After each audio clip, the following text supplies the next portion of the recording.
సమాజంలో సన్నాసులు ఎక్కువైపోయారు. చదువు ఉంటుంది కానీ సంస్కారం ఉండదు. చదువుతో పాటే కొలగజ్జి కూడా పెంచుకుంటున్నారు. ఇక డబ్బు దర్పం, అంతకు మించి జీన్స్తో పాటు వచ్చిన బలుపు, ఇవన్నీ కలిస్తే ఓ వెధవలా తయారవుతున్నారు. ఇలాంటి వెధవ పనులు చేసేవాళ్ళు సమాజంలో చాలా మందే ఉంటారు. నేను తోపుని అనుకునే బేవరసగాళ్లకు తక్కువేమీ లేదు. చిన్న ఉద్యోగిని చీప్గా చూసే సన్నాసులుంటారు. కింద పని చేసేవాడిని హీనంగా చూసే బుద్ధి తక్కువ వాళ్లకు కొదవే లేదు. ఇక బట్టలు సామాన్యంగా ఉంటే చాలు, చాలా తక్కువ అంచనా వేస్తారు. సింపుల్గా చెప్పాలంటే తోటి మనిషిని మనిషిగా చుట్టం మానేశారు. ఇదంతా ఎందుకు చెప్పాల్సి వచ్చిందంటే, ఓ స్విగ్గీ డెలివరీ బాయ్ డెలివరీ కోసం వచ్చాడు. మీ డెలివరీ వచ్చింది బ్రో, వస్తారా అని పిలిచాడు అంతే. అవతల ఆయన తనను బ్రో అంటావా, నా లెవెల్ ఏంటి నీ లెవెల్ ఏంటి అని రెచ్చిపోయాడు.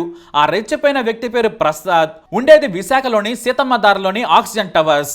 హరిదేవ సాయి కుమార్ అనే స్విగ్గీ డెలివరీ బాయ్ ఆ ఇంటికి వచ్చాడు. బ్రో స్విగ్గీ డెలివరీ అన్నాడు ఆ యువకుడు. అంతే.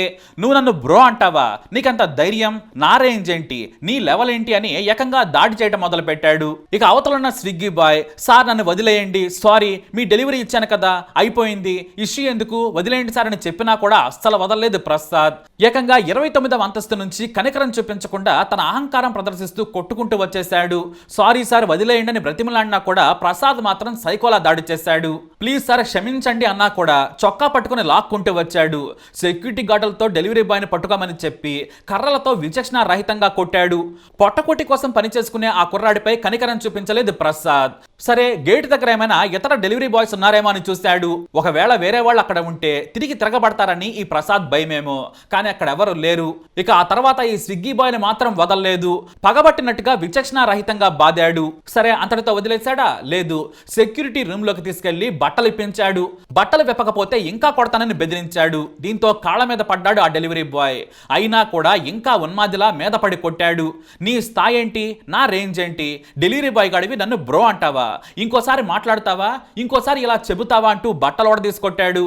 అంతేకాదు ఆ తర్వాత మళ్ళీ తన మీదకు దాడికి వస్తారనుకున్నారో లేదంటే మరోటో కానీ ఆ తర్వాత తప్పు నాదే, నేను తప్పు చేయడం వల్లే కొట్టారని లేఖలు కూడా రాయించుకున్నాడు ఈ ప్రసాద్. భయంతో డెలివరీ బాయ్ లేఖలు రాసేశాడు. ఆ తర్వాత బట్టలు వేసుకోకుండానే బయటకు పంపించాడు. అత్యంత అవమానీయంగా ప్రసాద్ వ్యవహరించాడు. ఎంతో పెద్ద తప్పు చేసినా సరే కనీసం మానవత్వం చూపించి వదిలేస్తారు. కానీ ప్రసాద్ మాత్రం అత్యంత హేయంగా అవమానీయంగా దాడి చేశాడు. ఆయన చేసిన పనులను సభ్య సమాజం హర్షించదు. అయితే డెలివరీ బాయ్ను కొడుతున్న వీడియోలు సోషల్ మీడియాలో వైరల్గా మారడంతో పోలీసులు రంగంలోకి దిగారు. సిపి ఆదేశాలతో విచారణ చేశారు పోలీసులు. డెలివరీ బాయ్ పై దాడి దృశ్యాలు చూసి పోలీసులే షాక్ అయ్యారు. నిందితుడు ప్రసాద్ను అదుపులోకి తీసుకొని ఎస్సీ ఎస్టీ అట్రాసిటీతో పాటు పలు సెక్షన్ల కింద కేసులు నమోదు చేసి కోర్టులో ప్రవేశపెట్టారు. నిందితుడికి ఏప్రిల్ 7 వరకు రిమాండ్ విధించింది కోర్టు.